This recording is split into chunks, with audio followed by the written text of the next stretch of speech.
it, guys. I think at this point we can all agree there's a certain standard of beauty that you have to have in order to get on society's good side. Sure, you can meet the standards of what you think is pretty, but I've learned that in this life, to get what you want is to essentially adhere to what the world wants. I know we all know what TikTok is, right? You know, that one app that became the most downloaded app in the world at one point, and for the most part, whenever it was gaining popularity, it was during the pandemic. So it was filled with people like making dance videos, relatability TikToks, comedy skits. I mean, it was basically just made for entertainment. But now on TikTok, the entertainment form is a pretty girl with a pretty face. And this whole scenario of, they're looking pretty has been a concept for decades, but TikTok has taken it to a whole new level. Every single time I scroll on TikTok. All right, you guys, so we're jumping right into the live. So, you guys, this is Laina Lay, and let's talk about this, you guys, because the theme of the live for this live is competition. Are you depressed? Competition. Are we being thrown into competition, against? Give a like to the live as you come in. Tell us your thoughts, you guys. Let's hear more. All I will see is literally standing there a lip syncing video. And it's not even accurate half of the time. Like, their music that they're trying to sing, and it gets on my nerves so much. But the views that these girls are getting are insane. Thousands and thousands and millions of views on every single video, and all they're doing is standing there looking beautiful. Like, what the hell is going on here? So I'm asking myself, why are these girls so popular, and what are they doing that the rest of us are not doing? So I started digging, and I found this concept called TikTok pretty. Urban Dictionary says if someone is considered to be TikTok pretty, it basically means that they have surpassed the regular societal beauty standards and are just indescribably pretty. People who are TikTok pretty have a clean look to them. It just seems so perfect. If you get called TikTok pretty, this means you are an 11 out of 10. People who are TikTok pretty have the ability to stand in front of the camera, flip their hair, and wink, and then blow up and go viral. It's crazy because I always thought that having pretty privilege was the holy grail of society standards. Like, if you had pretty privilege, I thought that you could dominate any social media platform. But having pretty privilege and simply just being pretty by itself just isn't enough for TikTok. TikTok is a... What do you guys think about that? Is the way that was phrased offensive to you, the words that were used to describe it? What do you guys feel? Do you think that some of the things that we take for granted, what's considered privilege in society, or this is what's considered beautiful, with that? We've talked on this channel about different kinds of privileges. We'll talk about that more later. Let's see what else she has to say. Give a like, you guys.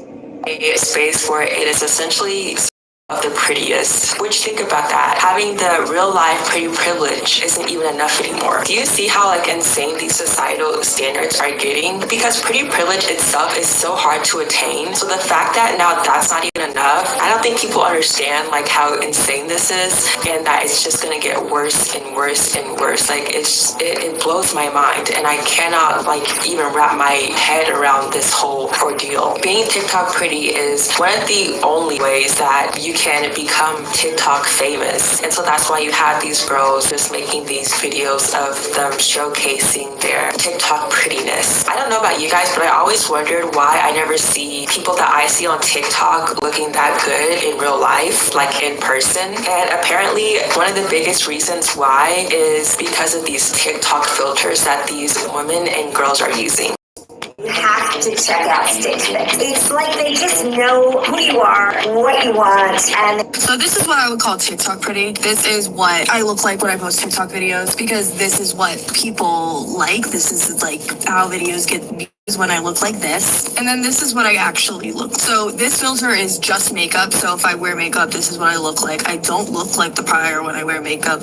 The prior is just a filter to make me look TikTok pretty. Let's call this normal pretty, but I can't get myself to post a video like this because people on TikTok don't find this, like, this isn't TikTok pretty. I am so worried for young girls who like grow up with these filters. I grew up with like Snapchat filters and those fucked me up enough. Like I had a reliance on Snapchat. Sorry for the language, guys. So what do you guys think? Do you still, would you even care? I mean, if perceived in one way or another, does that even mean to? What do you think about the term? And what do you think about the fact that there's a discussion of the ban TikTok? Will you be going to other platforms? You know, will you be going to Model Poetry? By the way, you guys, it is Model Poetry on YouTube. By the way, you guys, of course, this is not professional advice. This is just a fair use 1976 critique video.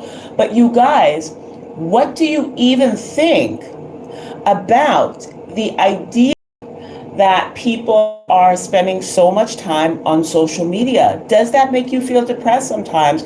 Are you sometimes reaching out? Look real and change your face shape and change just how you look completely. I don't want to post videos where I look like this because I know it's not going to get the engagement. Whereas if I looked like this, because this is TikTok pretty and this is what, but this is so unrealistic. Like this isn't what I look like. It has all down to the filter. You have to see a woman with a million followers that has never used a TikTok filter. There's really no reason to get cosmetic procedures because a filter is going to do that for you. It will raise your cheekbones and make your nose smaller. These TikTok filters are even changing your facial structure. I'll be using a filter on TikTok and my entire face has been morphed and changed into like a whole new face. And not only are these filters changing your appearance, there are also filters that will tell you what percentage of ugly you are. There's a TikTok filter that will tell you based upon the month you're born in, are you like pretty enough to be in a relationship? It's just wild stuff that is just so insane. And people are actually believing. What do you guys think about that? Put a 1 in the chat if you're like, oh, no way will you let an outside social media app, person, societal thing tell you what is beautiful or tell you what you're going to value. And put a number 2 if you're okay with somebody actually telling you that and trying to shape your happiness in that way. Dictate how they live and perceive their lives. Like, and I can't even imagine how so many of these younger, impressionable children are dealing with these filters because obviously, like, whenever you're young, you can't really decipher on what is real and fake on the internet. Because I remember when I was younger, if there was something online, I believed it. So I can't imagine, like, how these filters are affecting these younger people. And then you have TikToks that people make that tell you how pretty you are or what type of pretty you are. Are you bunny pretty, fox pretty? Your eyes are shaped this way or that way, so that means you're siren pretty. And then if you don't like the type of pretty you are, there are TikToks that people make that will teach you how to change your certain type of pretty. It's insane. This Guys, did you see Naomi Campbell on the screen? Oh, just a few seconds ago. By the way, just a reminder, really the people that like model poetry, just being clear and honest, tend to be celebrities and leaders. So you might come on, or somebody might come on and swipe away or go to the next thing. Celebrities and leaders are the ones who really stay. And the ones who really like subscribe and who are interested in what we're doing. It's just the way it's been. We're really, grateful to be followed by major supermodels and rock stars, superstars. But if you too, like if you have a channel and you see, we see like sometimes 1 view, 2 views, but know that it's some of the most powerful people that watch our videos. They're the ones that really stay, So anyway, we were so grateful to like Naomi Campbell for following us and Kathy Ireland and, having gotten likes from supermodel Iman's cosmetics company and Christy Turlington. But it's really just people who, it's just celebrities or those in the public eye or leaders who really like what we're doing. Other than that, people don't pay as much attention. Culture is beyond disturbing. We're letting an app control every aspect of our lives when it comes to beauty. And then when people are uploading these TikToks, it's not just their face that they're changing. We now have the power to edit and more bodies in video form. I mean, all you have to do is take a video of yourself and upload it to a video editing software, and you can change how small your waist is or how big it is, or make your boobs bigger, or chisel your jawline out. Anything that you want to change about your body, you can change it now with the push of a button. You have the power to create this false reality and become whoever it is you want. If I had to show you one TikTok that perfectly describes TikTok pretty, it would be that one TikTok that Leah Halton made. It had close to 1 billion views just on that video. It's beyond crazy. And in this video, I mean, she's perfect. The perfect hair, the perfect makeup. Do you guys agree with that? The idea of, of her being called perfect, does that kind of run alongside the what they're putting out there? And also, do you think sometimes these algorithms societal norms, whereas there's another woman just as beautiful, just as gorgeous, but they would really prefer to essentially give power to those who have a certain look, sort of perpetuate the status quo in society? What do you guys think about that? What are your thoughts? Again, this is a fair use 1976, not professional advice, just our thoughts. But what do you guys think? It's a definition of TikTok pretty. And that TikTok she made isn't the only TikTok she has on her done extremely well. If you go on her page, literally has millions and millions of views. I cannot believe this. In front of the camera, playing with her hair, to a video, and that's it. Like I said earlier, she's just standing there putting makeup on or just looking pretty, and then she gets success from it. And there are so many women and girls that have skyrocketed their career from just dancing on TikTok or lip syncing to a video. And it's very interesting because basically every single one of these people that have started their career on TikTok are all one ethnicity. Addison Rae, Charli D'Amelio, Nessa Barrett, I mean, the list goes on. I'm starting to see that there's a trend happening here. The odds of me becoming a TikTok star are very slim to none because I'm not white. Am I saying that there's absolutely no way I can become TikTok famous? No, but the odds just definitely are not in my favor. What do you guys think about that? Now, do you feel like you agree with her, or do you feel like, hey, wherever I am, whoever I am, I'm going to be successful, and I'm not going to let anything stand in my way? Yes, there are barriers, or yes, there are obstacles in the way, but I am not going to let those things define my level of success. What do you guys think about that? Let's be real here. TikTok seems to cater to a certain demographic and a certain type of aesthetic more so than others. There are so many beautiful, talented Black women, dark skin. Again, you guys were watching this for the first time today. This is Leilani Lay. Beautiful girl. You can check out her channel. You can see their name on the screen right now. She has so many different videos up. What are your thoughts on it? This is her video. We're watching this together for the first time today, guys. Black women who do such an amazing job with their content, and their content is not really getting the type of visibility that it deserves. People in general gravitate toward certain aesthetics. People, especially women, who they deem more conventionally attractive. Meaning when they see these types of beauties on the For You page, they're more inclined to interact with their content, follow them, in turn helping them build their platforms and get their content. Okay, guys, and what do you think about this?